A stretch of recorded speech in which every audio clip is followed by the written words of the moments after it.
God is dead and you're alone. Oh no! Welcome to the Nietzsche podcast. Oh, God damn it. What happened?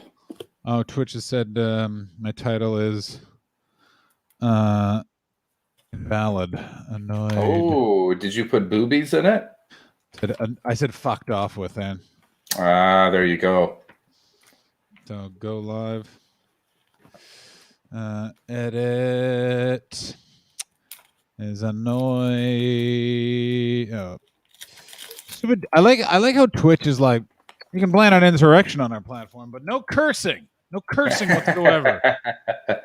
I don't want nipples or four-letter words. The only words I want are to do with treason or Baldy. Baldy and Quick with the hello. So is Jordan coming on? Is that the plan? Yeah, I told him plan for about half past. Give us about a half hour to loosen up, get our gears ground. Lovely. I'm really fucked off with healing, Chris. I'm gonna tell you that much for free. I'm done with it. I'm done with it. Buddy, let it out. Which is not being able to sleep. This is the problem. Here's what it's come down to is because my body is just in the worst part of healing where it's not like when I fall asleep, it's not pinned in fear. Mm-hmm. So what it is every time I come out of a sleep cycle, which is about every 3 hours, I just wake up for half an hour because I shifted slightly, and I'm just like, and it's not like a restful like, maybe some water, like just then refresh my whistle and just maybe jot in the old dream journal, like had the basketball explosion dream. Yeah. Like, no, it's this wake up.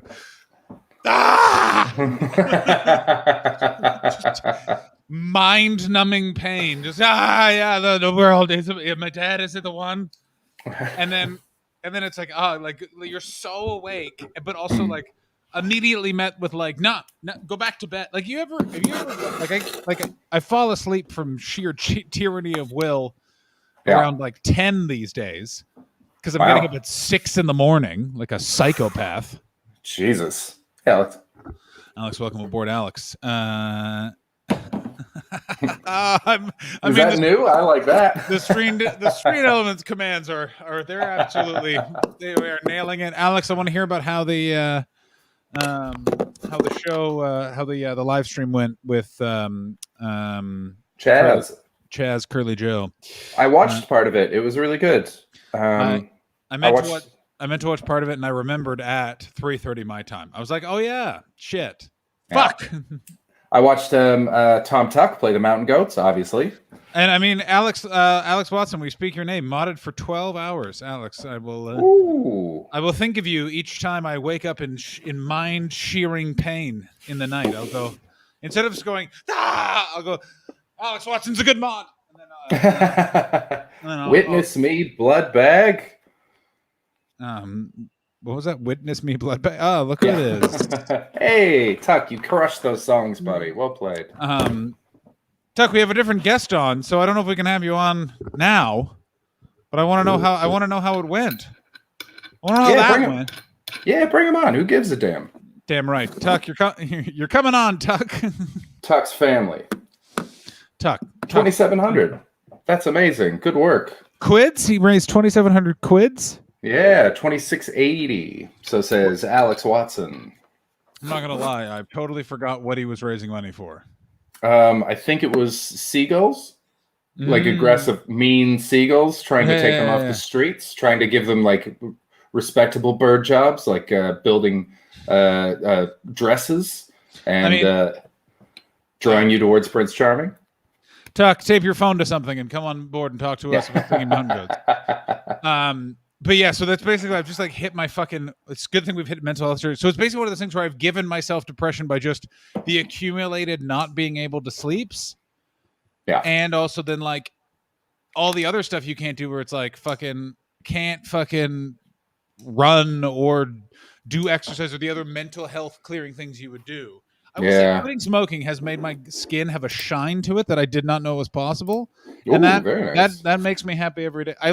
I saw a photo of me from like a year ago, and I was like, "Joe, shit! I have a broken fucking half of my body, and I look better now than I did that." That's great news. That's fantastic. I just used to look like I was smuggling lots of ham. Also, I'm going to tell you this, guys. If you ever want a real joy, incorporate a nice beet and ginger juice into your life. Poppy, welcome aboard. Hey, Poppy. The nutritional aspects are great, but what's also nice is every time you take a big Duke, and they're big because you got a lot of fiber infused in your body, you think you are bleeding out of all of your organs because it's a nightmare red, and then you're like, what the fuck is, and you're like, beets. But isn't that dangerous just in case you do shit blood? Because I remember I poisoned myself once. I've shit blood, and it's a different. It looks different, especially in the flush, because the blood is blood as opposed to the beets, which are matter of beet. So they're like very nice. Not to get too much into detail about shitting blood. When you shit blood, was it deep, dark, or light? I've never shit blood. Oh. No, I poisoned myself once because I put. Oh no! This is the other hole where I accidentally. I was very sick, and my wife gives me essential oils occasionally when I'm sick. Or like there's one that you breathe in. I can't remember what it's called, but you breathe it in, and it just sort of clears up your whole head like steam, sort of thing. And it's I think that's steam. But it gives you steam. It's got something else in there. It's got a little magic. Yeah, no, it doesn't. This is the thing with fucking hippies, and your wife is a saint and much smarter than both of us. But we all go in for scams. Like I love essential oils too because they smell nice. Like everyone's always like, you know what? They're very good for your reproductive organs. And I was like, no, they just smell. Mint smells wonderful. Like it does smell wonderful. Shut up. Yeah, no, lavender is delicious. What are you talking? It's not making my chi better, you idiot. But anyway, so I fucking accidentally I put the wrong one into my drink because one of them you can drink and one of them you can't. And I realized 10 minutes after, I was like, I made a mistake. So I made myself throw up when I checked on it. Just to be like, get it out of the body. But I'd just eaten a whole lasagna. And so when I called up the advice line, they were like, when you threw up, was there blood? I was like, there's literally no way to know. It was a tomatoey red mess. I said, all right, well, just come and hang out at the hospital. And they just gave me a chair in the hospital. Yeah. And all this could have been avoided had I eaten something green. Yeah, but you wouldn't have had delicious lasagna. That's true. But I wouldn't have... Still worth it, as far as I go, by the way. Still worth it. It was quite a night. And my wife came with me because she's wonderful. She's like, I was like, no, I'll just go. She's like, I'm not letting you go to the hospital alone. No, it's a wife. When you maybe poisoned yourself. Yeah, if you're poisoned, she needs to be there to hold your hand as you become a skeleton. But it's taken all that I am and all that I ever be not to immediately jump to this. My ex-flatmate jizzed blood and asked me to look at it because it makes him fainty. Now, the question is jizz or blood? My money's on jizz. That is... Baldy. I mean, I almost want to get Baldy on the blower to ask him these questions, but here's the question, Baldy. So where was the jizz? Was it on stomach? That's what I was going to ask you. Did you have to look inside his sock? Toilet? Toilet is the classy answer, but I feel like not the answer. Sock is, I always enjoy the sock, although occasionally, I remember one time I accidentally put on a sock I had jizzed in, and that was a nightmare. We once found a friend of mine's jizz sock rolled up neatly, like a sleeping bag underneath. We were moving a dresser to try to change a light bulb. We were going to sit on top of it, and we just found this rolled up sock underneath it. And my friend went to like unroll it with the broom handle, and it unrolled halfway, and then it stuck for just half a second, and then kept going, and that was the most disgusting stuff. That's good stuff right there is what that is. That is good. You know what that is? That is not good, clean fun. No. Tissues. Okay. I mean, this is the craziest part. He went to hand it to me, and I was just like, put it down. Yes. Also, I've never done that. I've never come into tissues before. What? Because of the physics of it. Never once? No. How do you set up like a net? It's like catching Evel Knievel. It's you bunch it, and then you kind of just clamp on top. You fold it over. That sounds awful. It's not my preference. I like to free shoot. Yeah, out the window. Well, it's also I also have the ability that I'm uncut, so you just use that as sort of a catch net. I've done that. Also uncut. Yeah. I march over to the toilet. What am I going to do? Waste precious Kleenex? Absolutely not. I wonder if this is the stream where my dad decides to pop in because he's gotten some information he doesn't want. Hi, Steven. He had phoned someone and they said, you need to check the color of the blood. It's red. What do you... Dark red or light red is completely different. If it's dark, like a dark, almost black, that's internal bleeding. That's coming from the quote unquote Okay. inside of the body, and that's really bad. If like that kind of blood is coming out of you, spaghettios. If it's light in color, then it's a cut somewhere on the outside of your body. So something that, so you know the difference between inside and outside of your body. You know what that means? I've heard of it. Insides are the insides. Outsides are the bits that people touch. It's nice when they touch them. Sort of. Medical purposes, the inside of the body is anything that is not. The outside of the body is like mouth down to the stomach. All of those all the organs that have air touching them, basically. Okay. The inside of the body is like your heart. Your heart should not be exposed to outside bacteria, that sort of stuff. So if something like that is bleeding, then that's a bad sign because the blood has come so much so then it's like, well, how's it getting in there?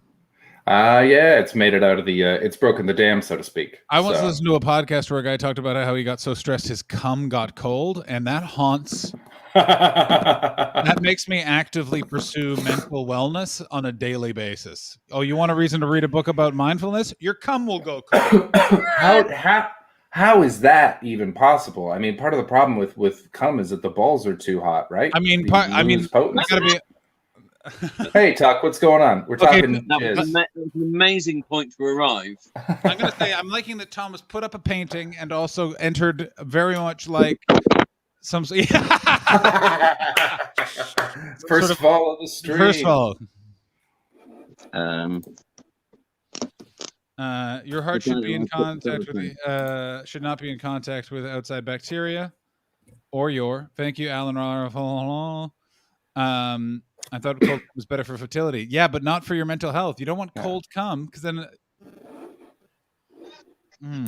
Well, also not cold, just not as hot. Yeah, there's a big difference between chili jizz. Yeah, it's the old Goldilocks theory, as we all know. Yeah, the cum was just right. Do you know the first Chili Jizz album? I mean, all I heard was the first Chili Jizz album, which definitely sounds like a UK rapper from the 90s. The album's called Rain on My Parade. Wonderful stuff. Like I was assuming it was a free jazz record. Let me say this.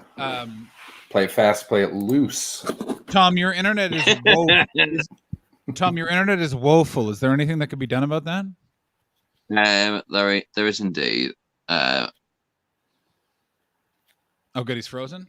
Oh, wow. Is that what he chose to do with it? Is just freeze? It's like, let's make it worse. I'm assuming he's either going on or off Wi-Fi, but it's very exciting. Yes, that's right, everyone. I've gone off the Wi-Fi. Only in Britain. By the way, do you need to go off the Wi-Fi to improve your internet? Only that. Crazy, right? No, like don't if I was over there. But that's the problem, is that the houses are built with so much, like, I don't know, asbestos and ghouls that the Wi-Fi can't make it through the walls. Yeah, so.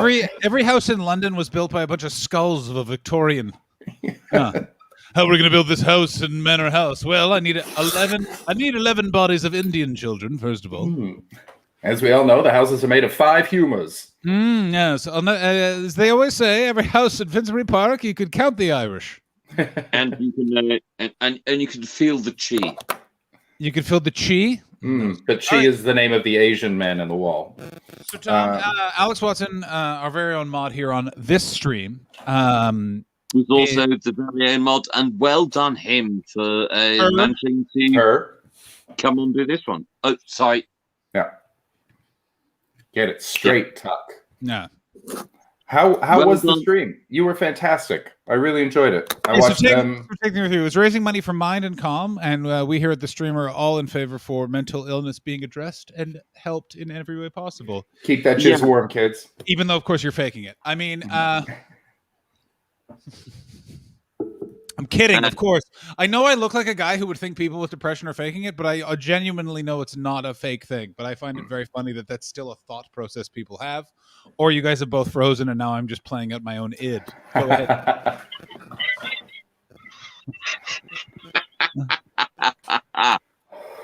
So how was the stream? Tell me about it. How did it go? It was great. And Chaz did it from 11 a.m. to 11 p.m.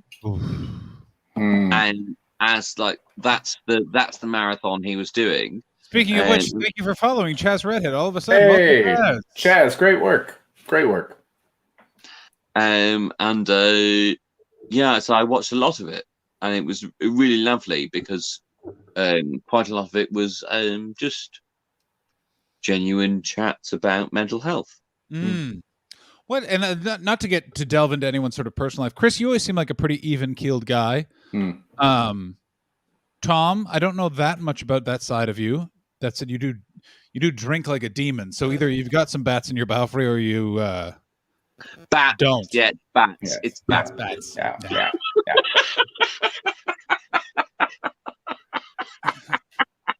I'm always jealous of people. This is a weird thing, is because drinking has never made my anxieties or anxiousness or panic go away. If anything, it's like, there's a small fire, we'll place this fuel upon it, and now you're also impaired in some way. It makes it stop for that evening. That doesn't work for me, and I've always had this weird jealousy of people that can do that, because I'd be like, fuck, that's like, it always seems, it's like that extra level. I'm like, they're having fun because they're drinking, and drinking is very fun, and they've forgotten about their troubles, which also seems it's double. You're getting two funs.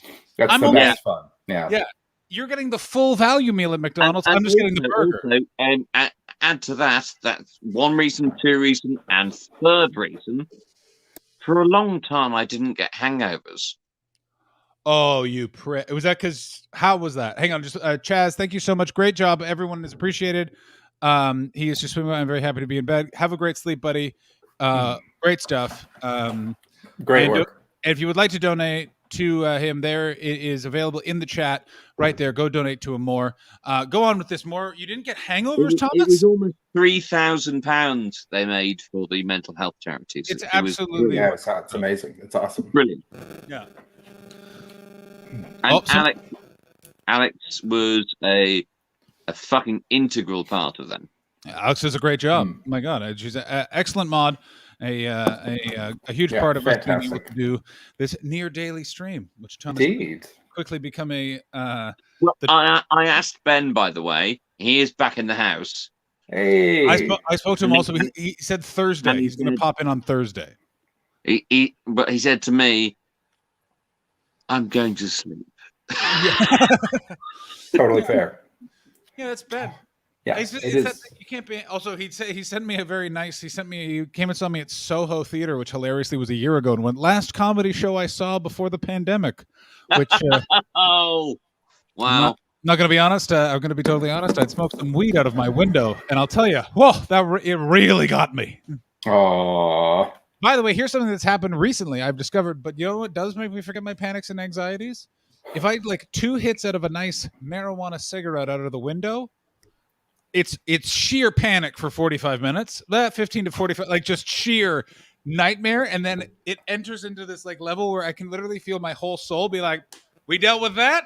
Let's watch some TV, big boy. Come on, let's do it." Oh my God! What's the worst how long you've ever had after smoking a bit of weed? The worst? The worst panic. Oh, hours of panic. Like literally hours of, did you piss yourself? Go check. Nope. Didn't. Like 3 or 4 hours of sheer mind-numbing terror. Fuck. And your mind-numbing terror is piss pants related. Because it was at a party, and it was like, keep yourself cool, even keel. You're like, and it wasn't like, I feel like I was with a girlfriend, and it was at like she worked in the restaurant industry, and it was at like a work, be cool people, like rager party. And it's one of those things where it's like, this is not the time to freak the fuck out. All you want to do is freak the fuck out. So every 10 minutes, just go into the bathroom and melt the fuck down, and then be like, it's fine. Yeah, would anyone else like a cigarette? No talking. No fucking talking. Have you had that panic where you go, okay, I'll splash water on my face, and then realize you've splashed water on all of you? Yes. Oh. Absolutely. Have you also done this where this is a big one for me, which I've done a few times, which is you pee you can't remember if you flushed the toilet, so you come out, and then someone goes in, and then you wait, they come out, and you say to them, did I flush the toilet? And they are not fucking crazy. And then they're like, wait, what the fuck did you just say? And for the rest of the evening, you're like, no, I've not done that one. No. That one's a real treat. That one's a real Hastings special. Like I have done the first half of that where I piss and then I'm like, and someone walks in and I go, oh, did I? Not my. There's nothing I can do about this now. We're beyond. Fuck off. Yeah. Fuck off. And keep fucking off until they can't leave. See, the second phase is exactly why I'm in therapy right now. Like he literally is. These are words uttered by my therapist not 2 hours ago. You seem like you know when to do the right thing. Your problem is then you get into conflict with that, and you need to not act on those impulses. And it was just like, well, guess why you're being employed, Phil. Okay, so Hastings is in therapy. Bet, you in therapy? It just froze. I feel like that's an indication of something. Which one of us froze? No, you're fine. You're fine. You're fine. That It's is a Freudian freeze. It's just me. Yeah, that was my defense mechanisms going into overdrive. Yeah, it was pensive bete. Yeah. Oh, I'll take it. Very good. Welcome, Richard Wright. Welcome aboard, Richard. Hey, Richard. Chris, yeah, I assume you're not in therapy.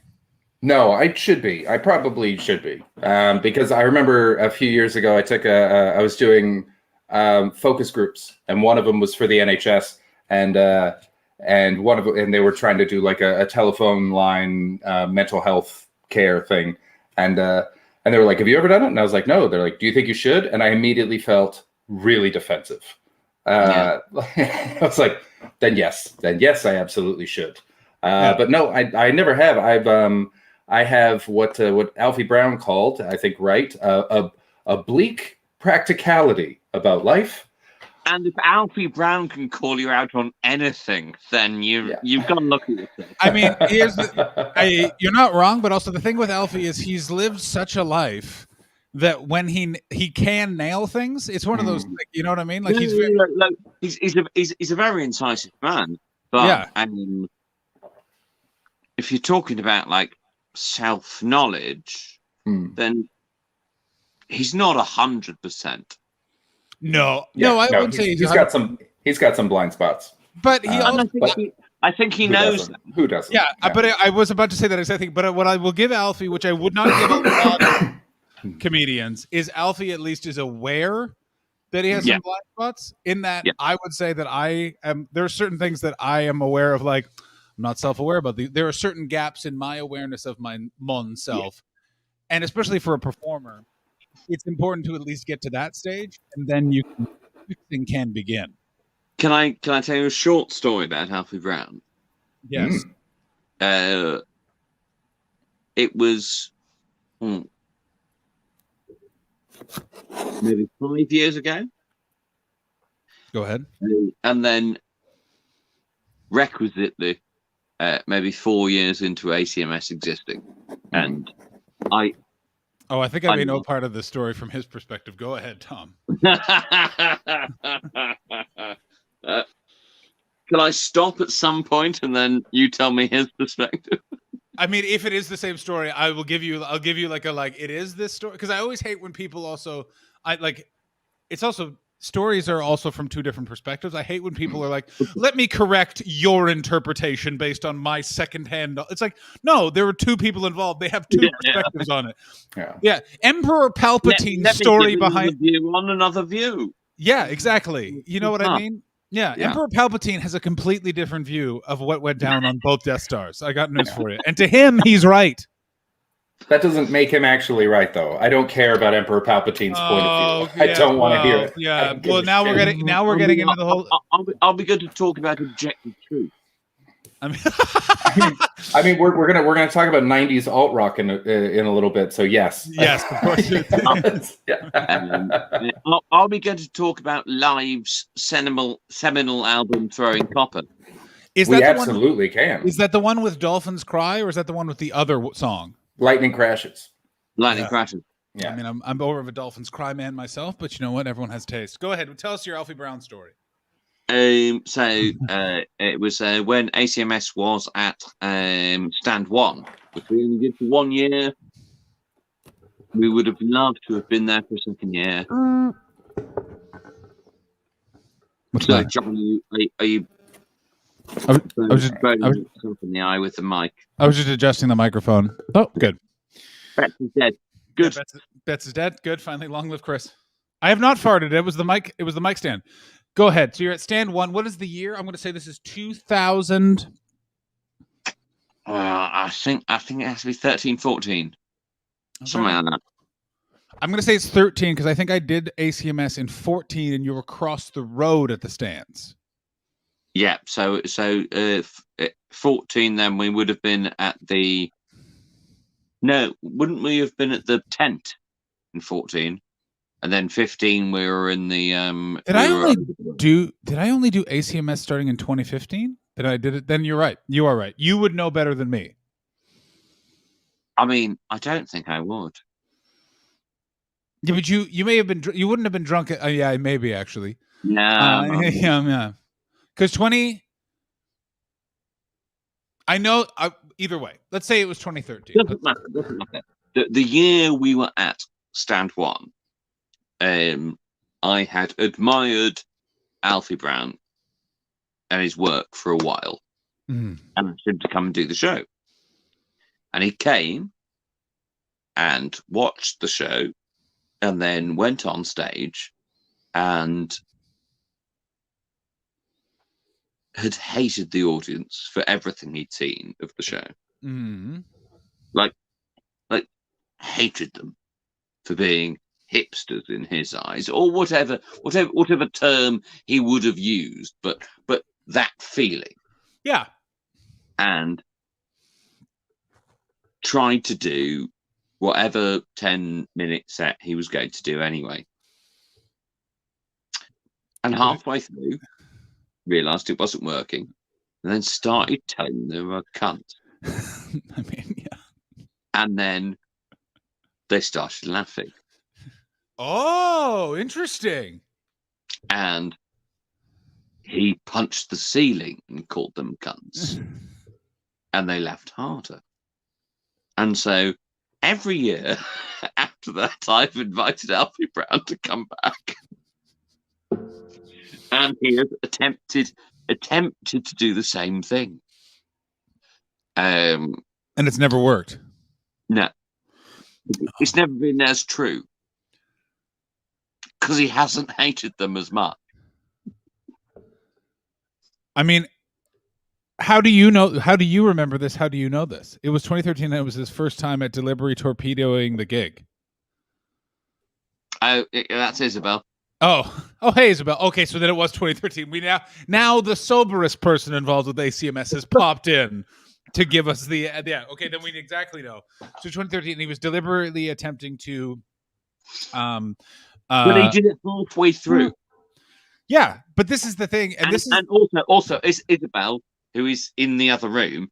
Hey, Isabel. Isabel hates the fact that I keep booking him to come and try and torpedo it. Why not? But that's why ACMS is so. That's why it's. I will say this. It's. Listen. I do a shitload of gigs at the Edinburgh Festival, but ACMS is the perfect end of the day late night show because no matter where you are in the lineup, there is a certain knowledge that maybe not always from Luke, but definitely from you that it's like I could do whatever, and I just get to come back. Like there is a certain certain understanding that it's I knew that there are there. I mean, within reason.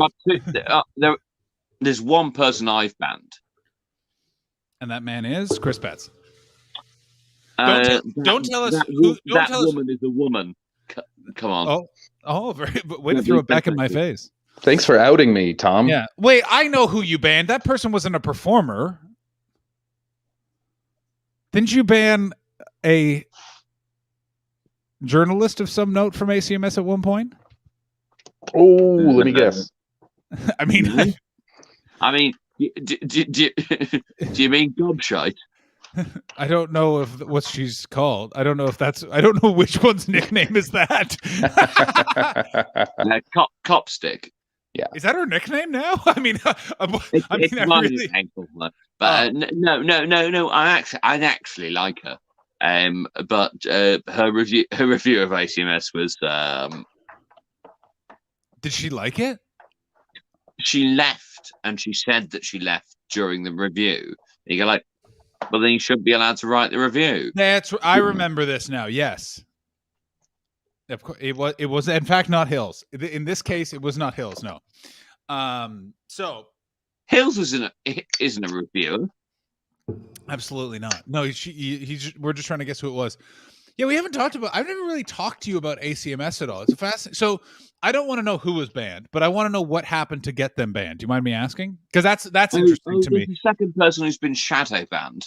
To use the right wing term. Oh, that's fine. Take everything from them. Because for those of you who don't know, ACMS is a gig that happens in Edinburgh and occasionally in London. It doesn't happen weekly in London anymore. Originally it happened fortnightly in London, and then it went so well that we took it to Edinburgh. And in Edinburgh, it has become more of a thing than it really is in London. Yeah, like it's become sort of another. It's the as you say, the best way to end your day. Yeah, in Edinburgh. A guy came up to me the last Fringe we were allowed, as a different show, and said, "I've been to every ACMS this Fringe." Wow. And I sort of didn't know what to say. Yeah, you'd be like, "Why would you do that? Are you okay? Are you really? Do you need a hug?" I know for sure we will never give him the same thing 2 days in a row. No. And we will give him an audience that is loving. And that's sort of the point. Yeah. And listen, Alfie's not wrong. They are a bit hipstery and a bit. Yeah. No. Which is why I keep booking Alfie, and you know why Isabel's wrong. But that's, again, it's sort of the purposes of that show. I'm like, I enjoy it. It's given me 3 of my favorite Fringe moments. One, which was getting Rohan, who's a producer's son, on stage to tell a story that a lot of people within the comedy industry have told me not to tell, that involves the Trottle Awards and something that I had no part in. 2 was the night my now ex-wife's plane, she almost missed her plane to come visit me at the Fringe, and I had to come do ACMS, and I was super frustrated. No one has to come do ACMS. I was booked. Canceling ACMS is fine. I know, but I felt an obligation to. And I said I wanted... Never feel that obligation again. I mean, I've definitely canceled a bunch of times. Like you can tell. Yeah, I definitely have.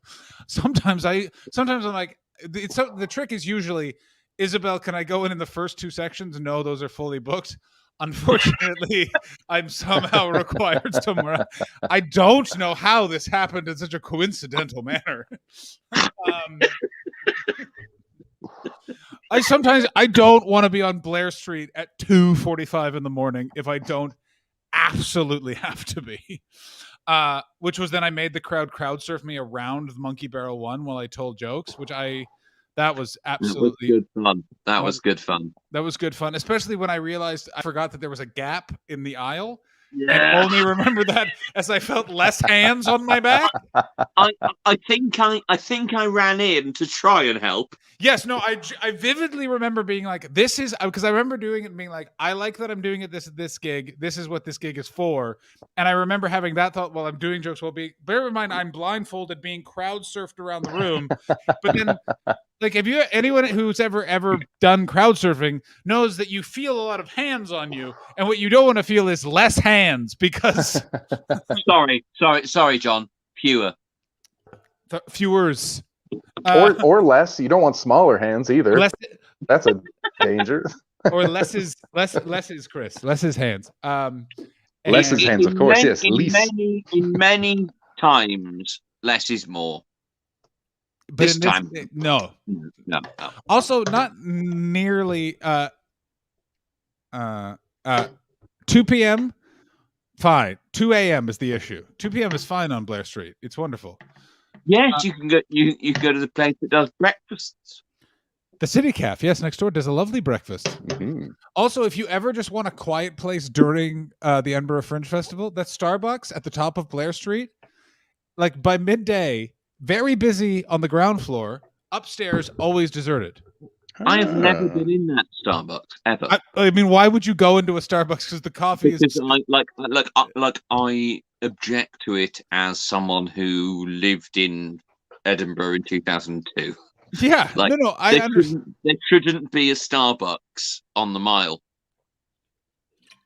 Why particularly the Mile? I don't know. It's like at a certain point, it's all just a capitalist archetype. It is. Yeah, There's a fucking Pizza Express and a Starbucks full stop in the Old Town. I mean, there's a Nando's and a Pizza Express in the Old Town too. Yeah, it's over. There wasn't a Nando's for a long fucking time. But there's one now, Tuck. You know where the first Nando's was? Lothian Road, a long way from the Old Town. Yeah, and where's there one now, mate? Where's there one now? Right fucking at the top there, not by the Mile, but on that little weird thing that's kind of a bridge. And don't sit there like you haven't been to that Nando's. I know I've never been to a Nando's in Edinburgh. Have you been? Really? What if you're super? I don't think I've been to a Nando's outside of London, but that's hardly the point. I mean, clearly you're not socializing with Colt Cabana nearly enough, because if you are in the United Kingdom with that man, you are going to a Nando's. Hey, I socialize with Colt Cabana enough when Nando's are closed. Smart, yeah. He is a big ACMS gentleman. He is a gentleman who likes some alternative and some comedy, and he likes to memorialize the society. He is he's a fucking hero. He certainly is. He's great. I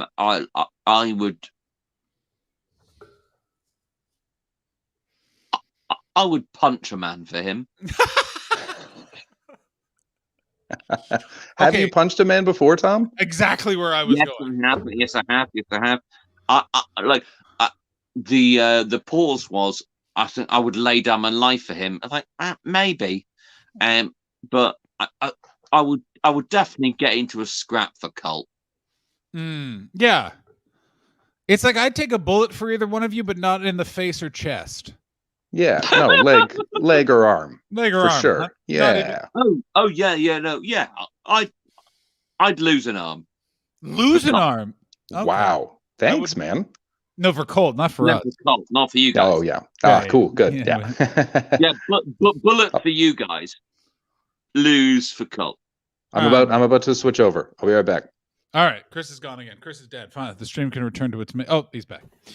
Welcome back, Chris. All right, let's burn through the chat real quick. Tom Tuck, more like Tom Fuck. Oh, hello.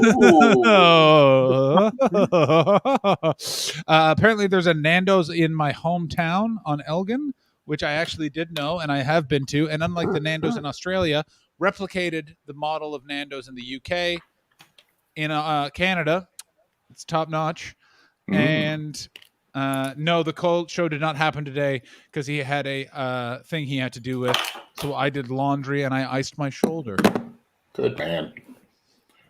I want to bring Jordan in a second because I know he's watching, and I told him that we'd bring him in at about past. Did you? And I sent him the link. So basically, I just have to tell him to click on, but also partly because you want me to click off.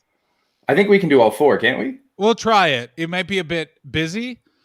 Well, I want to ask both of them about punching a person because Jordan is someone who is equally unlikely to have punched a person as Tuck, and so I want to hear both of their stories. Yes, I would like. Should we wait till Jordan comes in and then get Tuck's story, or get Tuck's story then bring in Jordan? Or Jordan's not here yet, so let's just start with Tuck's story because we're doing a goddamn show. Yeah, Jordan, if you're watching, then click that link and get everything set up and get on in here. I will not leave. This is my stream. It didn't even occur to me that she meant leave. I was like, what is a lave? That's pretty cool. And we've all seen I Tom suplex someone. read that as exactly the same as you. Yeah. Oh, there's some verb I don't know. Yeah, I'm tired. Oh, Alex. Oh, well, everyone did a very good job raising money for a needing cause, and it wouldn't have happened without you. I mean, it's called perfection, madame.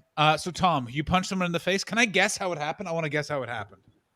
I think there are two, but well, there's one that is the one I'm thinking of. Tell us. I'm gonna guess. I'm gonna give you a sentence. Let's see how close I am. University over a woman that you were in love with, but was not your girlfriend. Bet, do you want to do a sentence? I think that you were defending someone else's honor. Anyone in the chat, quickly, you can do a sentence to decide. Hold on. Anyone in the chat? We'll give it 30 seconds. I like the sentence guess. I have to say, because it makes the story. I can tell you straight out, Hastings is wrong. Damn. Okay. Oh, something about King Lear. Alex Wilson's drunk. Drunk and punched the wrong guy. Jordan, welcome aboard, Jordan. Hey, Jordan, welcome to the stream, bud. Hey, boys, you can hear me okay? You sound great. Can you hear us? Oh, yeah. Jordan, I don't think I've met you. I don't think so either. I'm liking your I was thinking you would, okay. First of all, I already have that thing where when I was watching you guys, I'm like, oh, this is going to be so fun. I get to hang out with some comedians. It's going to be, and I'm just already intimidated. Don't be intimidated. Don't be intimidated. Tom's phone's about to fall off a fucking stand. Don't we? Yeah.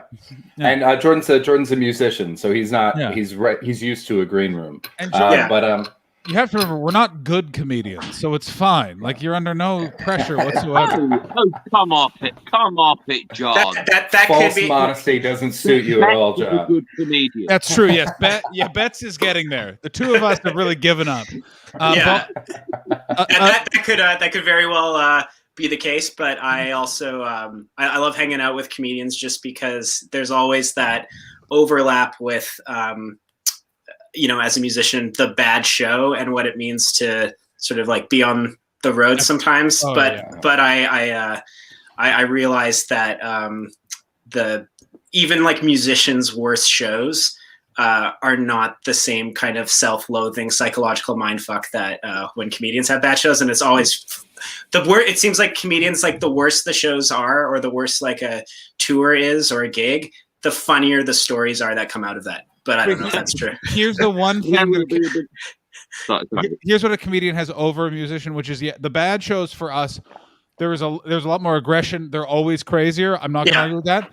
Here's what we get to do when it's a bad show: fuck off and not then have to move our gear into a vehicle. Like, if it's a bad show, do you understand how quickly I've left? Like, the audience is still not clapping because they're angry at how bad it's gone, and I'm somewhat of a humble person, but I did get to the point of touring at least where other people carried my drums. So fantastic, nice. Yeah, nice. They were. But that costs you money.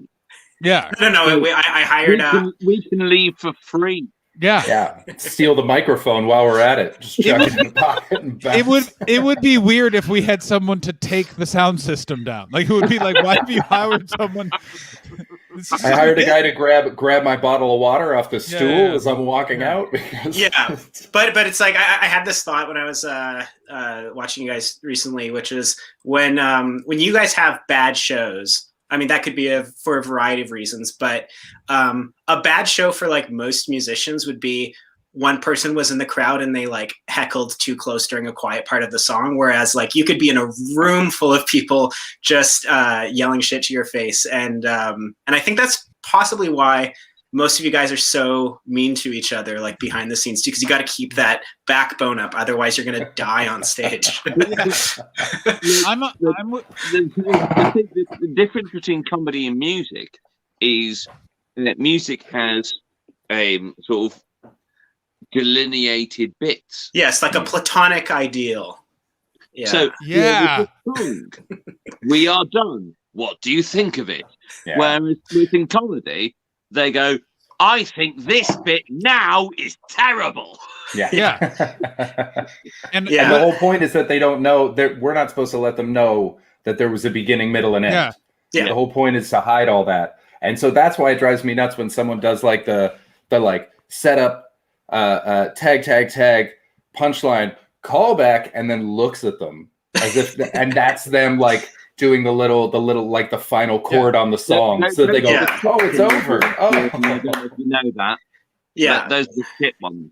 Was like okay, but and I also had this other thought too. I mean, I feel like this is kind of cool because it's I don't know if like you guys have read any of those articles about like when the pandemic is over, people will be socially awkward and won't know how to hang out with one another. But I feel like if you just do stuff like this, like hang out with people who are at ease, like talking shit and just making fun of things, like you'll be okay going back into society. Just don't like I don't know. Where's the Jordan? Have you seen the New Yorker article that was just published? That's entitled "When this pandemic's over, I, John Hastings, am going to have an orgy in the streets." No, I mean, yeah. Like people are framing it like it's going to be the sequel to the Roaring Twenties or something, right? It's 100. It's like I'm in Los Angeles. I got news for you. Yeah, like people are burnt out on it. Like I went for this is how it's. Sorry, burnt out on just like the pandemic. You mean? Burnt out on the pandemic. Burnt out on like everything has just been fucked in the city because it was like, oh, the summer's here. You could go out, but unfortunately the air is ash. So stay the fuck inside, motherfuckers. And then. Just as that stopped, that it's like, oh, by the way, the pandemic's back, so get even more in your fucking house, bitch. And then it's just like, and then it's the election and Joe Biden won, but you're stupid anyway. And so everyone's just done. And there were old, shirtless Latino men just sat on a curb, like 10 of them, just passing bottles around and just like looking like, just like, someone say something about how we're not wearing a mask. We will fucking kill you. Well, I mean, like, listen, like, whatever your politics or science, like, I have to say those people are. I don't like that. No, I'm just trying to say, like, you've got to politics and you've got to science. Whatever your science. You can't. Well, listen, like, Tom, I upset Tom because he thinks I'm about to defend Latino people. But listen, you're using the language of the moron. Jordan, just for clarification, it's Latinos, or Tom's going to get really upset. You always have to. Oh, okay. I thought it was Latinos. El plural. Por supuesto, es masculino. Yeah. So, I mean, your city's on fire, John. Like year round. And Tom, you're in England as well. See. Sorry, C? You said C? Oh, yeah. You're in Spain, apparently. Okay. Estoy en Londres. I forget what we're talking about, but... we need you to guess why Tom punched someone. Sorry, were we somewhere else? Well, like, is this recently? Is this like a trivia game? What is this? It is. Tom is going to tell us a story of how he punched someone in the face than you are, Jordan. And everyone's guessing a sentence for the descriptor. So I said in university over a woman he loved but was not his girlfriend. I don't remember what Chris said. Chris? I said defending someone's honor. I think he punched someone on behalf of someone else. Okay. We have ourselves a new Stream Elements. Bigot is Tom. And Chris is defending someone's honor. He punched the wrong person. So Jordan, any guesses? Any thoughts? Go ahead. My guess is somebody got to the PJ Woodhouse collection before you did at a bookstore. Ladies and gentlemen, 49 minutes in on February the 15th, our very first PJ Woodhouse reference on the stream. It happened, yeah. So that's what I live for. It's PJ Woodhouse. Oh. It is PJ Woodhouse, yeah. I knew that. I was just going to see if you corrected me. No. Yeah, no. No. the actual story is, after rehearsal, I was walking. Rehearsal for what play? Rehearsal for what play? It was a new play called Like Skinny Dipping. Written and directed by a man called Chris Perkin. And it genuinely remains one of the things that has made me happy to be in this industry. And Nope. Back we go. I keep hearing a blah, blah, blah. Yeah, someone got a phone call. I was trying to make you the big screen, but I don't know how to do that, so keep going. So Alex and I left the pub after some drinks post rehearsal, and we looked at each other and we said, "Would you like a fight?" A tight? You said A fight. He a said fight. Okay, yeah. And we hit each other loads of times and fell into a skin. That is That's the great. most. That's what we all should have guessed. Is how did you punch someone, Tom? You politely asked if they would like you to. Pardon me, sir. I was wondering if I could trouble you for some fight. Ridiculous. It's wonderful stuff. Absolutely. I have a cell phone in my room. I'm gonna just put that out in case that's what it is. But Ooh, that might be it actually. Sorry, go ahead. Is the next thing us guessing Jordan's? The next thing is us guessing Jordan. Jordan has punched a man in the face. That's what we were about to find out. Jordan, have you punched a man in the face? Not a man.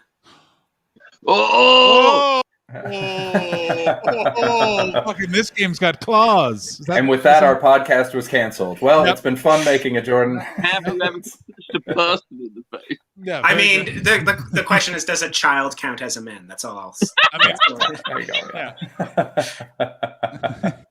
Yeah, I mean, the chat is coming in quick, coming in hot, going. A lot of people were immediately, be a child, be a child. Please be a child. Please let this man have punched a child. That's the only thing that would redeem him. Why do the chat want children to be punched? I mean, the other question is, were you also a child? That's the main thing. Because I'm sorry to disappoint you guys. I was. Oh shit! I was so hoping that it was like a weird accident at a grocery store. Why is this guy even here? Yeah, fucking yeah. I thought you were bringing. Chris told us you were bringing the heat, Jordan. What the hell? I do what I can, but you guys will have to maybe move on if it's not. Oh my god! No! This is wonderful. Please. All right. So you're a child. Okay. Okay. Tom, you guess. Guess. Okay. The child had much more cake than you. I like, by the way, figuratively, that's coming in from Spaz. Yeah. No, Jordan. Say nothing. Say nothing. Yeah. Nothing figurative, literal, metaphorical, physiological, philosophical. So you're saying, Tuck, you said the child had more cake than you? Anyone in the chat? More food, like extra food. Chris? I think he shoved you one too many times and you went berserker. And I think that it wasn't just one punch. I think it was like just a flailing, a sea of tiny fists. Hang on, bets. Yeah. Do you know Jordan well? I know Jordan really well, but I don't know the story. Yeah, but do you know his biceps and shit? His biceps? Yeah, like. Chris, didn't you look at my last email? Fuck. Yeah. Like, are we talking about a dead child? No. I think it was. I pictured this as closer to. Remember when Bart and Lisa were saying, "I'm going to walk through the room doing this," and if you happen to get in the way, I'm picturing more of that than a ground and pound. Jordan's like weak upper body, but he meant it. Yes. Yeah. It was all fury. Cool. Yeah. This is a guess from David Hoare. Terrible child's performance of King Lear. My guess is going to be the child didn't pay up on a bet to wink outside a botanical garden. It's a classic reference to a childhood scrape old John Hastings got himself into. I'm going to go with Jordan was standing up to a bully. Standing up to a bully. That's what I'm going for. Nice. All right, Jordan. What do you got? John is correct. Yay! Nice. Yeah. The best kind of punch. Well done, both of you. Okay, so it wasn't. Yeah. Thank you, Tom and Jordan. Also, say yes. Very good. John Moore. Yeah. Oh, yeah. No, guessing is much more important than standing up for yourself. Quizzing is much more important than past trauma. Yeah. So grade 7, and there was this guy named Richard. And last name? What's his last name? Dox him. No, don't do it. Don't do it. I hated this guy for so long that I memorized his phone number, and even for like 10 years after, I would occasionally drunk dial him and prank it. But essentially, yeah, like we were. I don't know how prevalent this game was everywhere, but there was this game called Bump. You used 2 basketballs, and basically you had like a row of like 4 people, and the person behind was trying to get the shot in before the person in front, and so the person in front always had the advantage. But this guy, you both shoot at the same time, and the balls might hit in the air. Basically. I really think I need to know how this game works. Because so it's basically... I don't know if the Hastings or Betts know. Yeah, I'm a big rules fan. Yeah, I played this game. So it's you line up sort of single file facing a basketball hoop. People at the front and the back of the line have balls.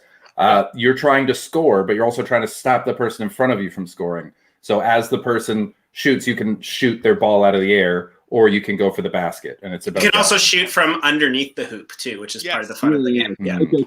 So it's 2 balls, and you can use your ball to interact with the other ball. Very Freudian, yeah. I would be very intrigued to actually see, because I have only ever heard or seen Bump discussed by Canadians. I've never seen it be a American. UK, the basketball hoop is not a de And rigueur item. JJ come on as another Canadian. This is exactly my point. Because I like horse. I've heard in America, but I've never heard of Bump. Horse always. Great game. Yeah. HORSE. Get the fuck out of the stable. So you're playing Bump.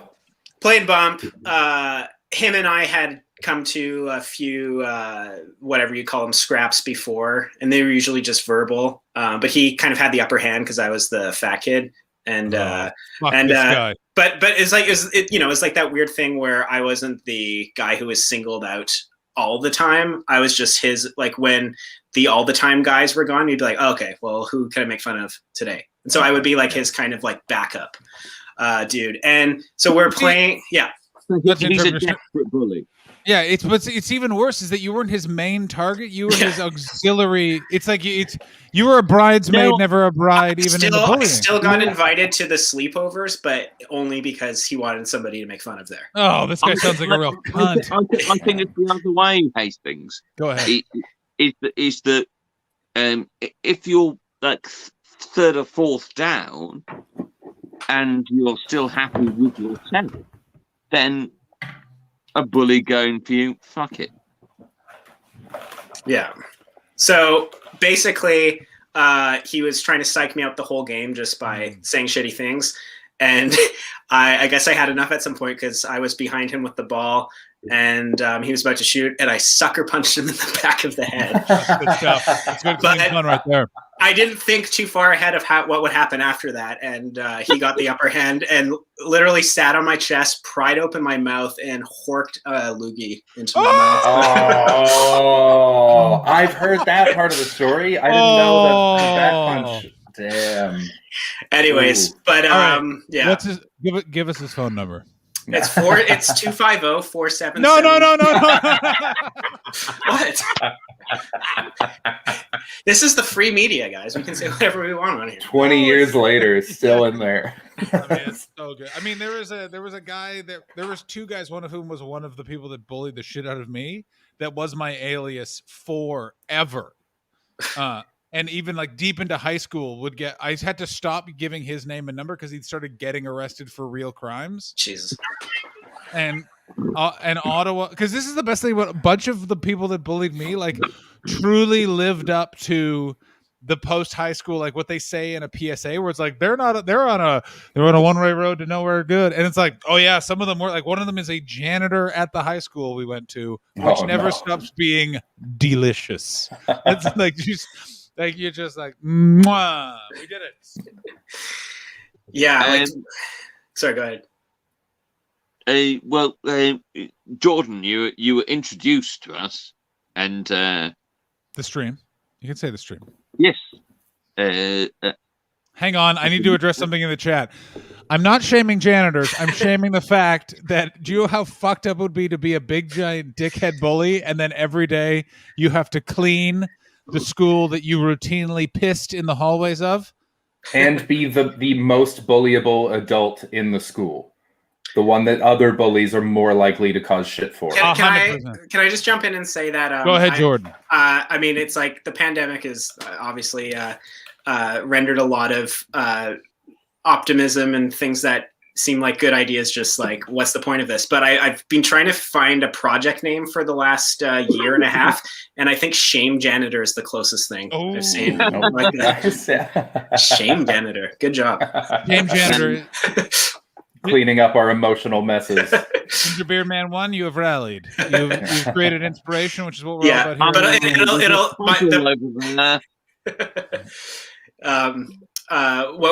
What were we just saying about the bullies? Yes. I was about to ask you to play a song. Oh no, we're going to talk about alternative music. I don't know if he's going to play it. I don't think he has it. Do you have your drum set up? Can you play us the congas? Multi-instrumentalist. I mean, like the only song I can really do right now without an instrument is an a cappella version of "Don't Worry, Be Happy." That's yeah. Can you, I'm struggling a little bit. Can you give us one stanza of that if you want to? But yeah, I mean, like. But it's funny though. But like, okay, but I thought I was helping. I mean, you are. It's all content. It's all for the content hole. He nearly did it. He boxed himself in, but then he bravely chose to just walk away. The moment he just switched it, also the fact that he just took a swig of that cocktail out of a little glass was just like, I'll fucking show you happiness. This is live. I got to stay hydrated. Certainly. So are you? Question for you, Tom, because I mean, John, I don't really know you either, but I've tuned in to this a couple times, and this is sort of one of the nice things about all this shit, which is just people can make their own little talk shows and stuff. Yeah. I watch a lot of them, and I mean, as Chris knows, I like hanging out with comics, and any ambition I ever had of just like, oh, like I make people laugh sometimes, like. What would it be like if I did stand up, and anytime I've even just like went in front of a mirror and tried to see what that'd be like? It's like, no, we're never going to do that. But the deal with it is, and I've said this to a lot of people, and people think I'm crazy. It is I think you kind of learn not in the same way as music, but it's not far off. And like there's a whole shitload of practice and tricks to it that no one tells you. Like comedians love us sitting in a fabric chair and going, "Well, you just wait for the muse to come, and then it's all about your fault." And it's like, no, some of it is also that was very John Lennon-y. I like that. But that's about material. That's not about skill. Yeah. No, but some of it is about skill. We're about to get into a big long debate. Hang on. Skill is stand in front of people. Oh, okay. Yes, stand in front of people and make them laugh. That's it. Yeah, and some people don't even need to laugh. Full stop. But but there is something about that. There is something true of the. Where is my? That is it is sort of true. I mean, it's just agree to disagree. I always find that there is a sort of truth to it, but there's also the amount it's used, and I don't know if this is true in music as well, but it does always bother me is that sometimes there is a certain level of like, well, you know, it's all a sacrament, and it's just like, no, it's not. It's not. Some of it's literally just you did a thing and you learned how to do a thing. You know what I mean? Well, yeah, that's the middle part. The starting is the passion and the curiosity and the innate skill to stand in front of people, and then the middle part is the hard work of learning how to build a shelf. And then with them hello, both, Cammy. there is a craft. With them both, there is a craft. But you can sort of be good as a comedian without doing the craft. As a musician, almost nobody can do that. Yeah, unless you made something really special. Like what was that family band of the three daughters whose dad had the Shags. The Shags, thank you. Whose dad had a dream that they were going to be the biggest band in the world and handed them instruments, but never played them music before, so they just had to figure it out. And I mean, I think Tom's there's no video of them playing or anything, but I mean, it's like that's it. They have an album out, but that's in its own realm. But I feel like Tom is like, you're totally right to some extent, but I also feel like from what I've seen of stand-up comedy, the spectrum is so much more narrow though, because like bands that are kind of inept or aren't like virtuosic, is that a word? Musicians and stuff like there's almost like a listener for everybody, whereas like comedians just die pretty hard because like it's like no like people don't really go to comedy shows for the no one buys albums of comedians who no one's heard of. Whereas bands like bands can sell like 1,000 albums in a year, and you know then that goes on. But with a comedian, you need to sell 1,000 tickets now, and then you need to laugh when you're there. Yeah. I mean, my oh, sorry, go ahead. I was also going to say, what's weird though is in the before times there was places called arts and comedy festivals where people did the equivalent of buying an album from a comedian they hadn't heard of, which is go and sit in a room for an hour and go, I've no. And also, by the way, you can always buy my albums from Bandcamp. But yes, I've got a DVD. Please, whatever. But it's that sort of thing of there are. It's the same. It's the same idea. It's just a different marketplace and stuff like that. But particularly, we're going to talk about 90s alternative music. Even more particularly, I've drank in like 2 liters of water today, so I'm going to pee. Nice. And Chris and Jordan are going to explain for the stream and for Tom what their new podcast is, because that is what we're here to promote on today's stream. Yes, it's all very exciting. Yeah, we launch tomorrow. Yeah, I mean, I was saying to Chris earlier, like we've spent more time on this podcast than some of the bands we're listening to spent on their songs. 100%. I just want to quickly say before we talked about that, I don't know if it was you, Tom. Somebody earlier, perhaps like before I was logged in, was talking about seeing somebody do stand up, or was this earlier? Somebody was talking about like their instincts or their timing was all just wrong, and they were just they would look to the audience, like giving the visual cues, like this is where you're supposed to laugh. Like what? Who? I said that. I was annoyed that they go, this is the end of the joke. But like, isn't that kind of like are those the comedians that oftentimes, more often than not, like end up, you know, being the lead dad on Full House or something like that? You know, like do not defame Bob Saget like that. Bob Saget's only known for being crass and also for being the opposite of that on Full House. He can write a joke. Bob Saget's a pretty good comedian. I'm sure he can. I don't really know him that much, but the stand-up I have heard, I'm just like, this is just kind of gross, dude. Fair enough. He's moved past that now. It's mostly stories. But sorry, Tom, you had a thought. 2. One was Bob Saget's fine, and the second was my first stand-up show that I actually I did a full show of. Every day I did it in front of an audience, and they told me that different lines were the punchlines. And So I just had to stop thinking that the lines that I thought were the punchlines were the punchlines. I just had to start saying the words. That is a weird thing about stand-up, where, because especially when you're working new stuff, sometimes they'll laugh in the middle of the premise and you go, oh, is that the joke? Whereas a musician's ever played a song and been like, oh, is that the chorus? Great, that's good. No, it's literally like you can be on. That will never happen to a musician. That will never. You're absolutely right, Tom. You can be on stage and you have like this whole part you're supposed to play, and then you get butterfingers or something, and you just literally just like you're like make like a fart sound on the guitar, and it's fine. Yeah, but you'll only get the feedback at the end of the song. Yeah. I used to have that when I first really was in comedy as part of a sketch group. We would have gigs. It's called Pappies. The sketch troupe, by the way, it's called Pappies. Whoa, wait a minute. You guys called them gigs too? I thought that was just musicians. Yo, we started it first, bro. Give it back. I mean, who existed first, man? The jester or the bard? Prostitution. Yo, the joke existed before the liar. Was it the egg? L-Y-R-E. It would have been easier if I used another Latin. Of course, by the way, Tuck was not in. The chat is really going after me. He was not in Pappies.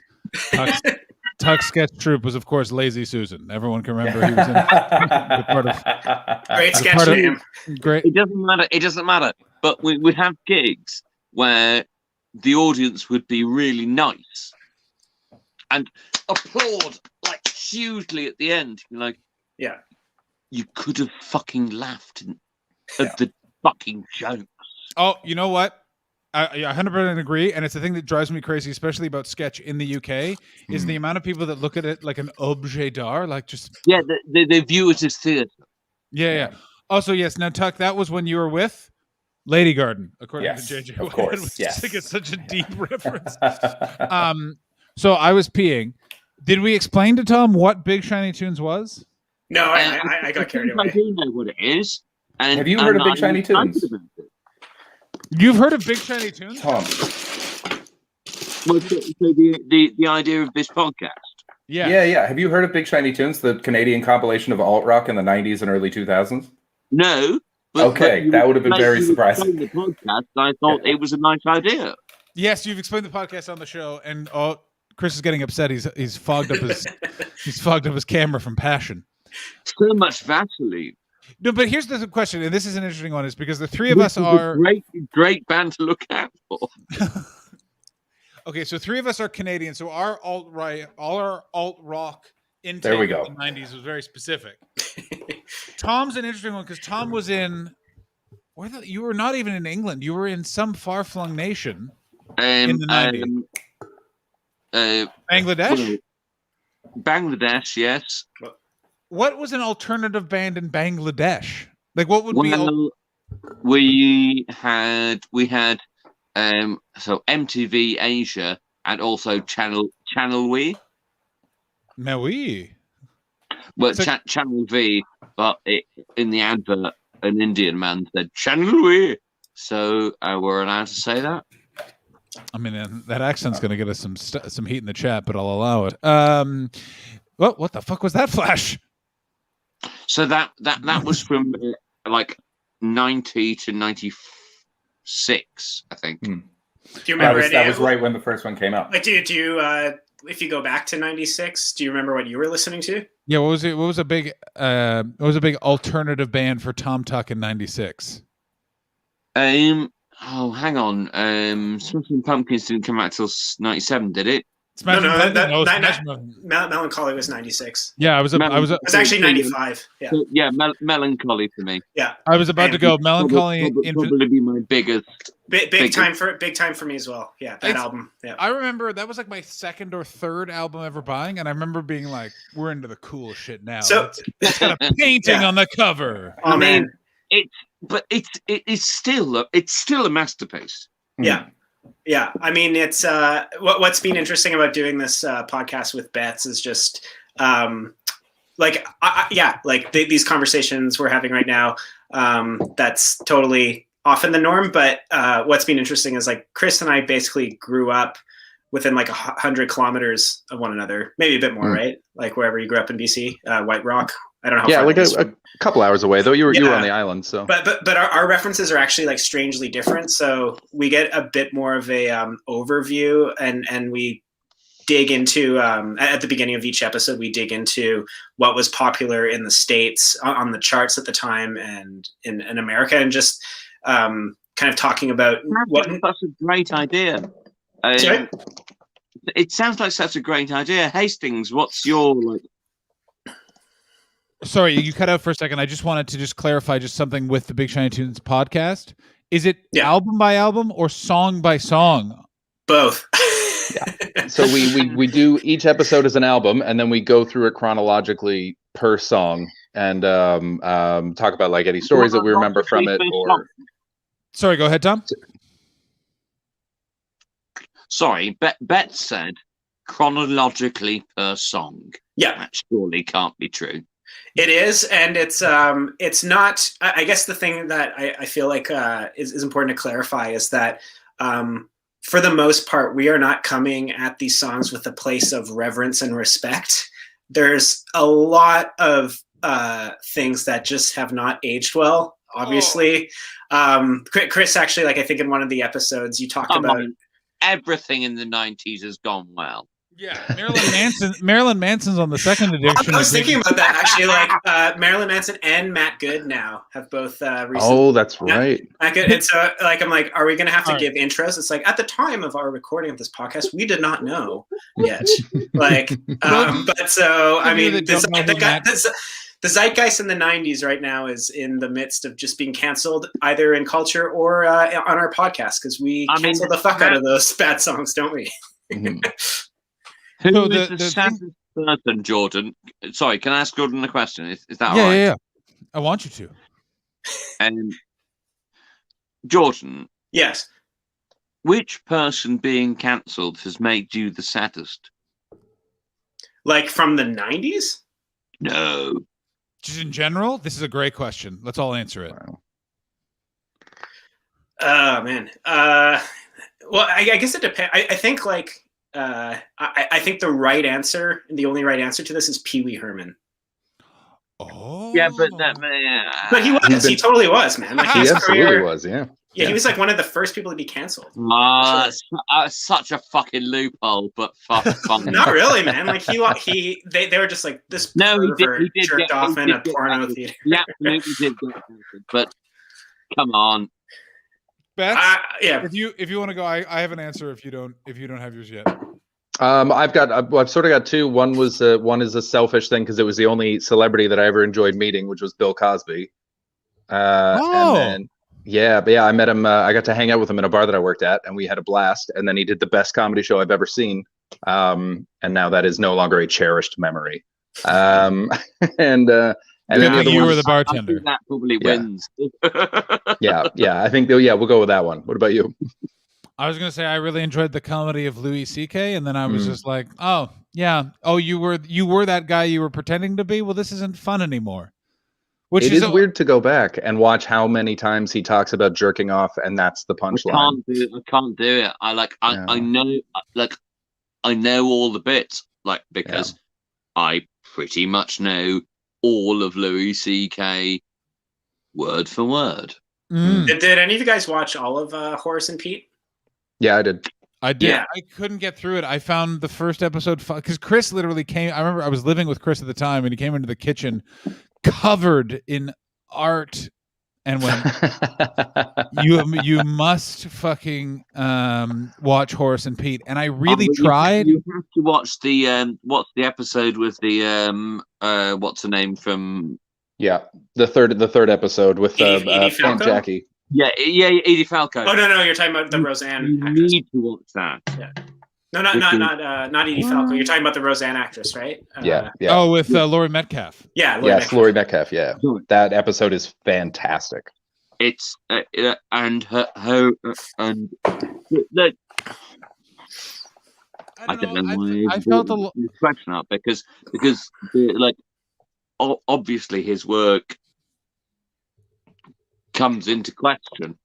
Well, sure, but it's like it seems like it's also one of those things where, I mean, like I think Chinatown is probably one of my favorite films, and I totally think Roman Polanski did all those things. But like in the world of a movie, right? Like or something more collaborative, it's so many people, but it's also just like it's weirder when it's people like Woody Allen or something, and there's just allusions in his film. So just like and then there's like a photo literally of him walking with his wife from now, that his stepdaughter that he married, and they're walking together in Manhattan, and Jeffrey Epstein is just also walking in front of them too. It's like something to consider. Wait a minute, was this taken recently? Because I think the authorities need to be alerted. If that no, but this is early 2000s or something. Like, and it's not like, oh, he just happened to be there at the same time. Like they're definitely like they were in each other's circles. Yeah. But anyways, I'm gonna say it right now. Woody Allen, I think he's a bit of a creep. Say Ryan Adams, but Ryan Adams. Yeah. I'm glad that guy's canceled, because like my dad, that was Gold was one of his divorce records, and I fucking hated that record growing up. And I'm just like, I'm glad it's not cool to like him anymore, because it wasn't cool back when Dad got dumped. It's so weird to hear.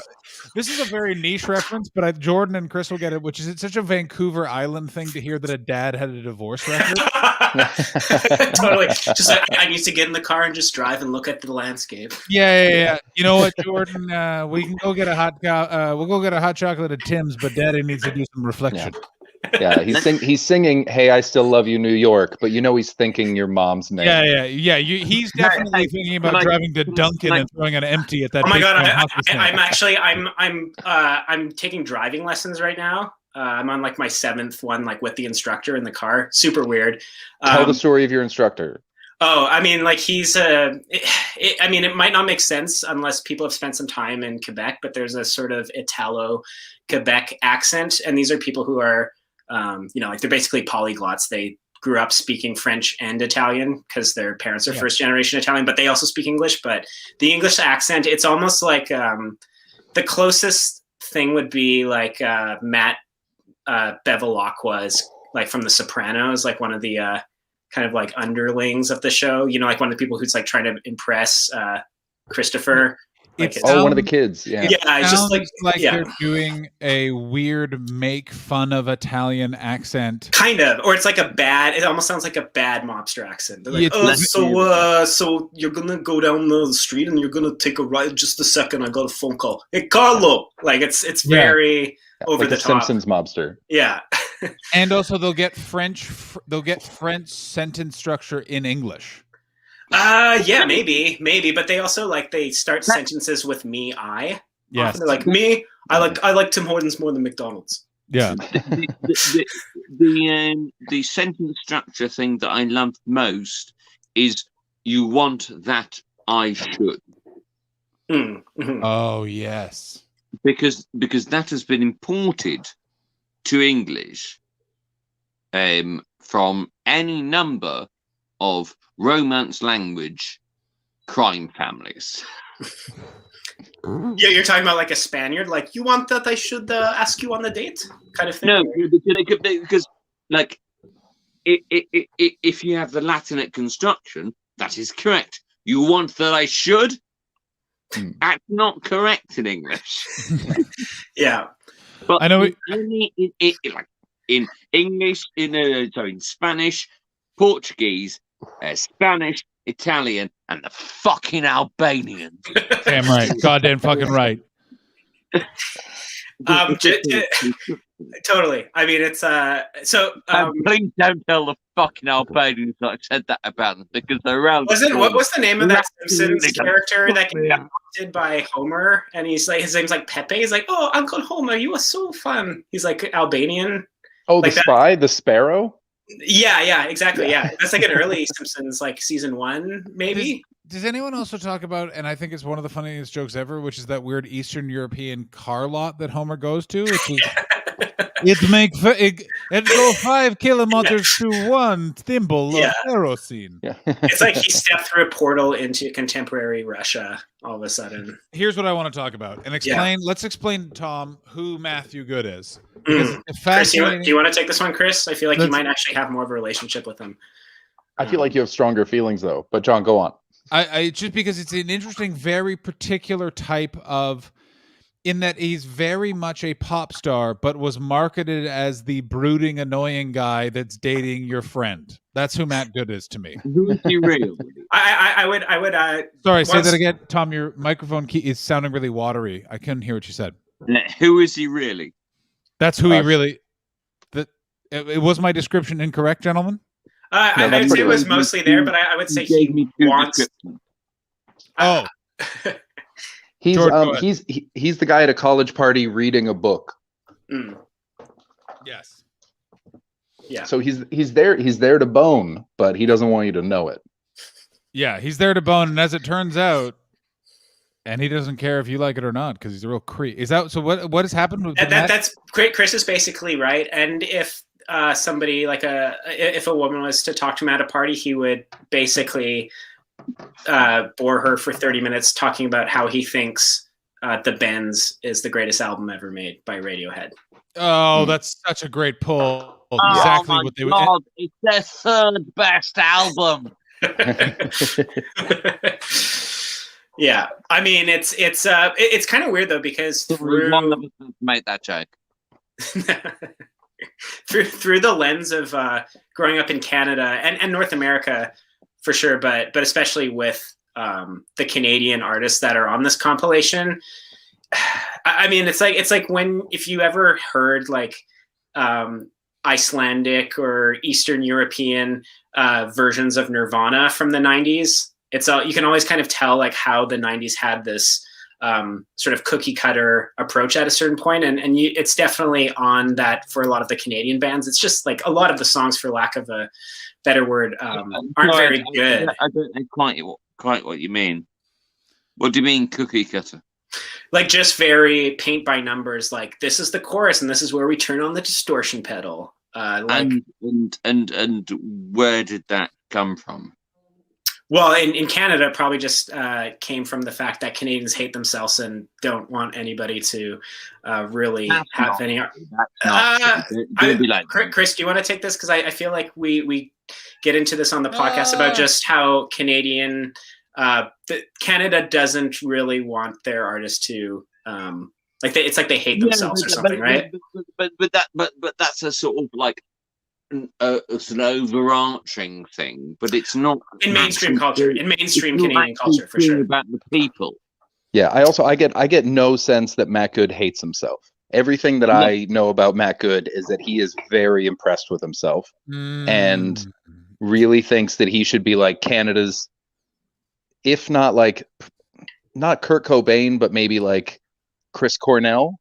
Canada's Tom York. I think he thinks of himself as Canada's Tom York, but he's. I was wondering because I was wondering about like art rock sort of thing. Yeah, but he plays watered down Seattle rock. I love Tom York. I love Radiohead too. I mean, me too. Who doesn't? Right. We all love Radiohead. We're all white. Yeah, goddamn right. We're all from the 90s. Here's the thing with Tom, but Tom York isn't into being Tom York. You know what I mean? York. Hang on, but I was actually asking a real question. Sorry, Tom. I know, Tom. Sorry. Go ahead, Tom. Sorry. And that was the who he is he loves himself, but the Canadian scene doesn't allow for stars. Yeah. If you want to be famous in Canada in anything performative, you have to break somewhere else to an even larger extent than the UK. The UK has a homegrown star system. Yeah. With its own cycles, both music and comedy, and probably within theater as well. Canada just doesn't. Worse. Sorry? Is it the snow that makes it worse? It's the distance. The cities are too far apart, and we're just not populated enough. And so to try to even tour, you don't need fair enough. Down. But the but Matt Good is someone. He's that guy who doesn't understand why he isn't world famous, and is very condescending about it. He writes a lot of. What's the drowning? What's the drowning so surrounded by comedians one? On a later compilation, there's a song. So like it goes into the sing of just 90s alternative lyrics in general. Like I think the compilation really does a few what was the term 180s, like just it really switches gears throughout the years, going from bands with sort of like artistic pretension, but then to just pure unadulterated self-loathing, which it's just like was the main theme, I think, in the late 90s leading up into, you know, like Bush era politics. But like, sorry, yeah, like when you said Bush, I immediately thought of the band Bush. Yeah. Well, we get into that in our first episode. Bush, which never made it in the UK, but I was in a country that only had American radio. Wait, Bush was never popular in the UK? They were just a British people that were popular? Yeah. Wow. Do you know what the band name is from?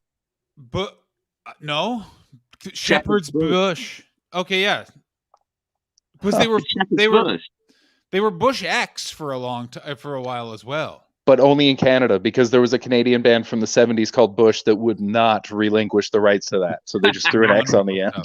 Yeah. Wonderful stuff.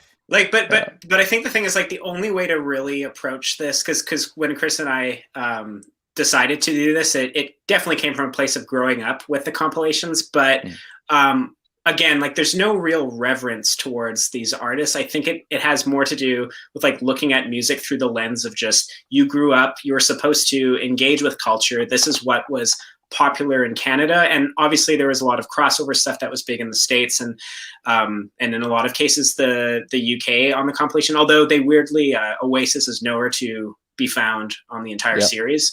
So there's like, but it's like a very Canadian filtered sort of compilation, and the first three, I'd argue, like Chris and I have like talked about this before, but the first three are kind of interesting just because of how they hopscotch through different genres. But then probably like the last one we listened to, Chris, it really it just gets really, really, really fucking bad.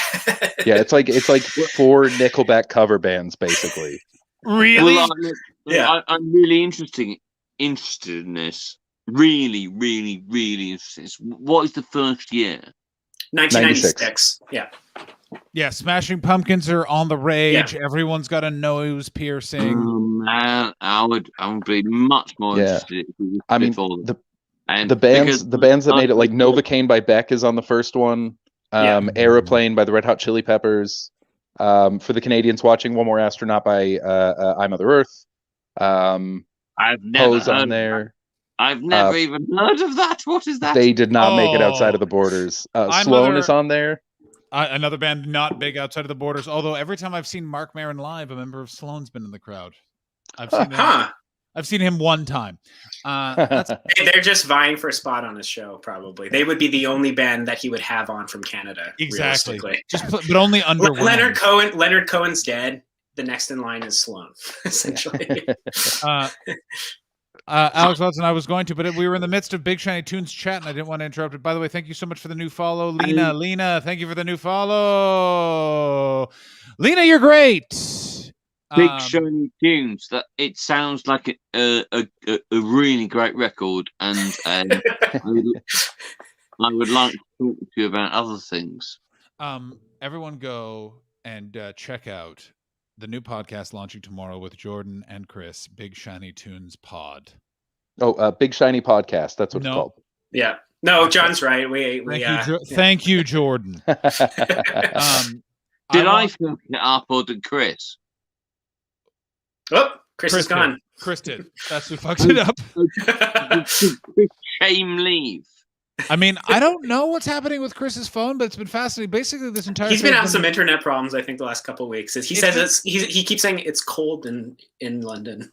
Yeah, is that code, Chris? Is it cold being cold in London? Is that code for something? I have no idea what the hell my goddamn problem is.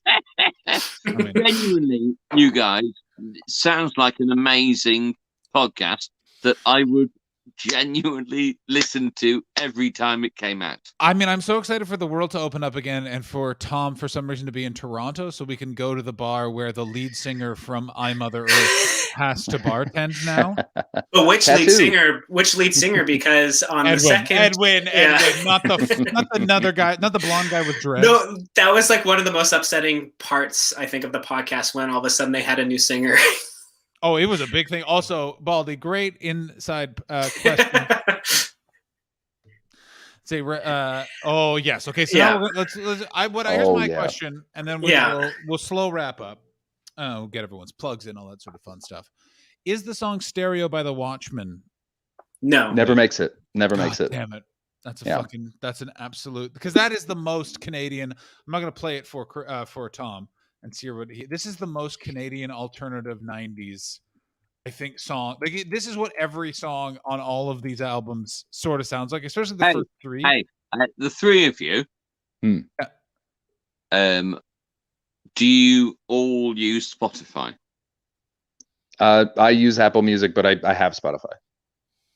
Can you add songs to a playlist on Spotify?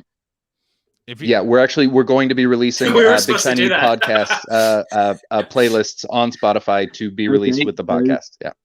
Can the three of you shut the fuck up and just send me a playlist on Spotify?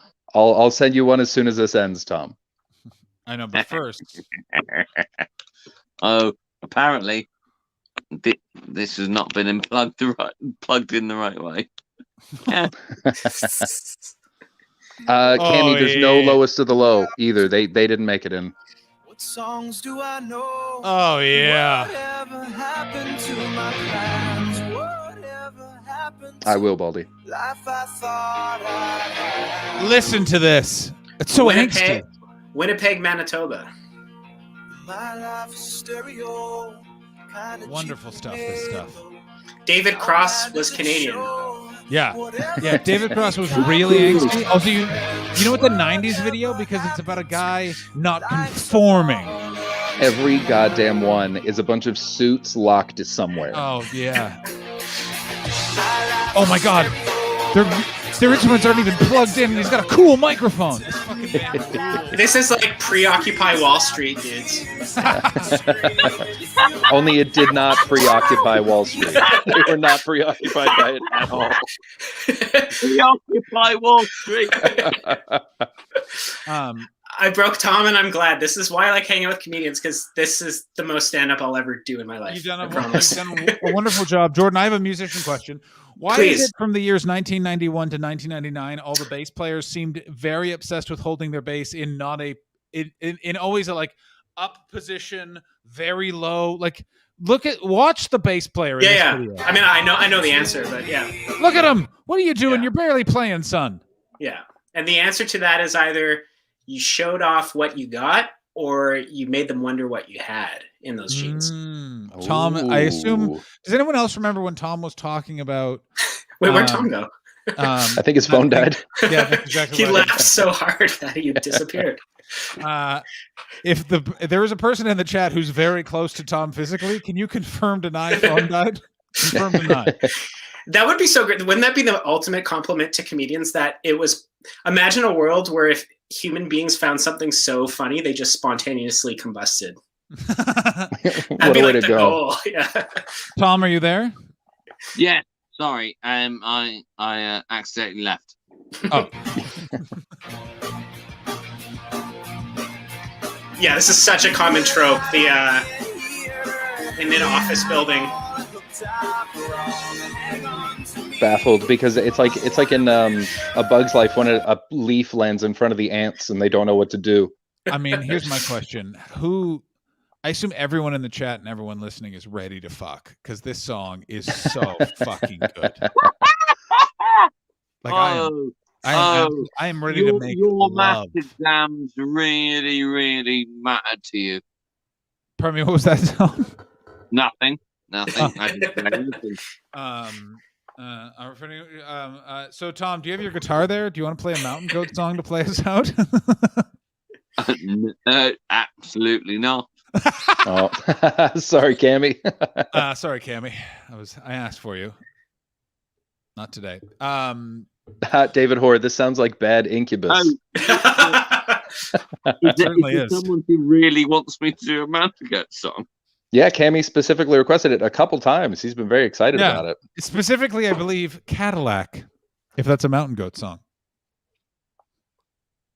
I do not know it, but I mean, I have a guitar within reach. What about Rusty Empty Cell? Yeah. I mean, that's even less like Mountain Goat song, but I mean, Tom, are you a big Mountain Goats fan? Hello? Yeah. You? I've been getting into them recently. Actually, like I work at a record store, and there's like a lot of music out there. But I was listening to one of the recent ones, Transcendental Youth, that one. And there's some really good fucking songs on it. There are some very good songs on that. Yeah. Why is this happening? Oh, Sorry? you're going to play out the end of the program. And I'm excited about this because this is one of the few things that I really missed about Edinburgh this year was coming off the bus and finding Tom sitting outside the blunderbuss with a guitar, just playing Mountain Goats to whoever was around. It was just perfect. So while Tom plays Mountain Goats, Okay. Jordan, any plugs? Just check out Big Shiny Podcast tomorrow. Probably airing around, I don't know, whenever I wake up on Eastern Standard Time. 10 a.m. Eastern Standard Time. Let's say that. 10 a.m. Eastern Standard Time. The trailer is already in the chat. Thank you very much, Alex Watson. Subscribe and also comment and rate it if you're feeling generous, because then we'll find more listeners. Yeah, very good. But also approach listening to this. These songs are right to make fun of and enjoy the nostalgia of just how bad the 90s really were in many, many ways. The podcast sounds amazing. Thanks, and please don't judge the Mountain Goats on this song.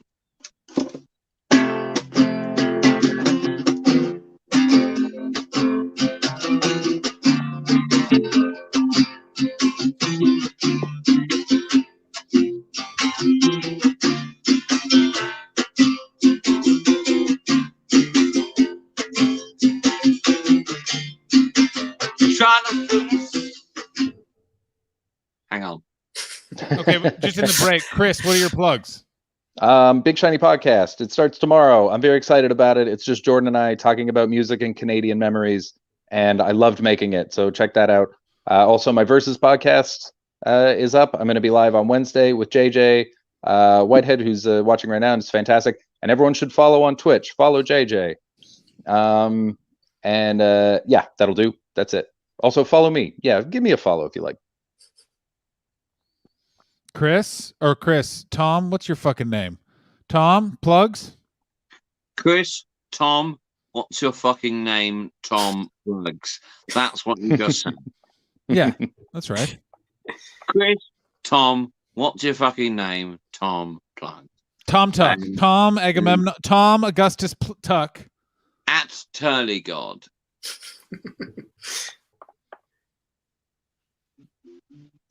I'm now going to play a much sadder song. Very good. Enjoy Tom Tuck playing the Mountain Goats. We will be back tomorrow at midnight. Chris will be here. Jordan will be basking in the Glows podcast. We never plan when Tom comes on. Take care, guys. Thanks for watching. Bye. Now we're all just going to sit here and watch Tom play music. Starting up again. I see you standing on the deck. I hear your voice start to carry. I see the veins throbbing in your neck.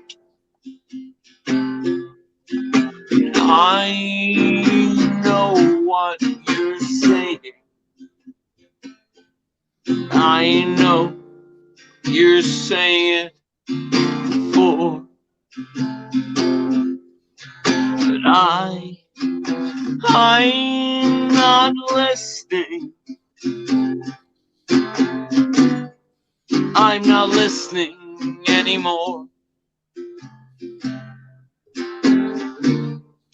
I can see you come towards me. See the sun climb down the sky. See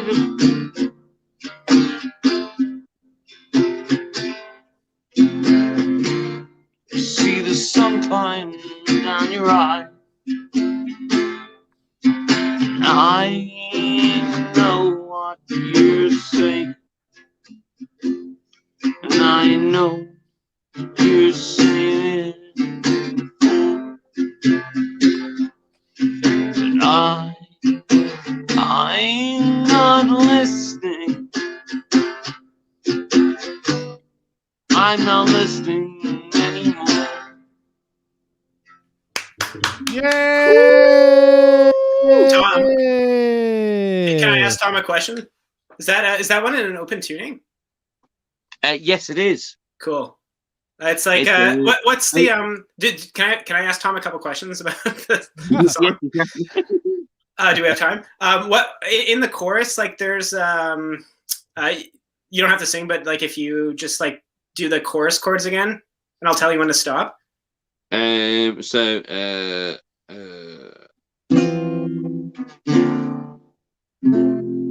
going. Keep going. Sorry.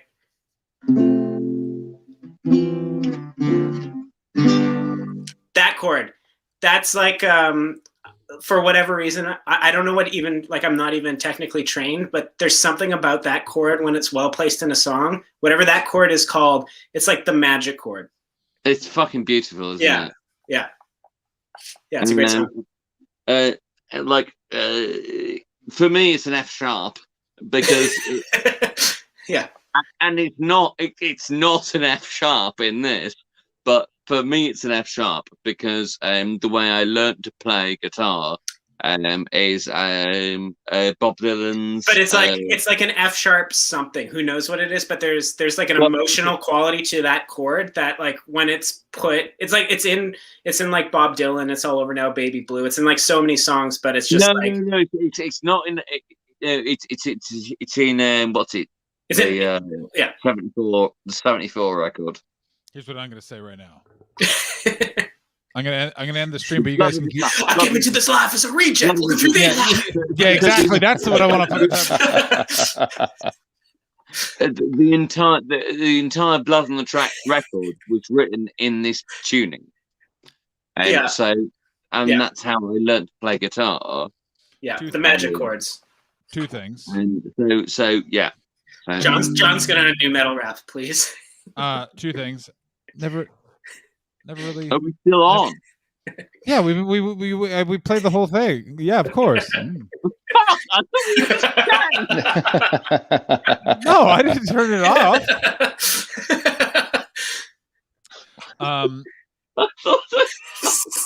We're gonna go raid Colt Cabana, and we're gonna write we got to write something about mountain goats, which is we're gonna go raid Colt Cabana and ask him about and let him know that Tom Tuck plays the mountain goat. So everyone, we're heading over to raid Tom Tuck, raid Colt Cabana, and it says Tom Tuck raised the mountain goats.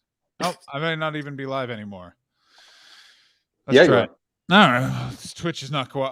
Can you raid Colt Cabana? Oh no, I have all the people on my side. Never mind. Yeah, I've got some over here. We'll be raiding too. Raid. I assumed we were out. Sorry, I was just having a chat. I mean, what do you think that the entire thing is? It's totally fine.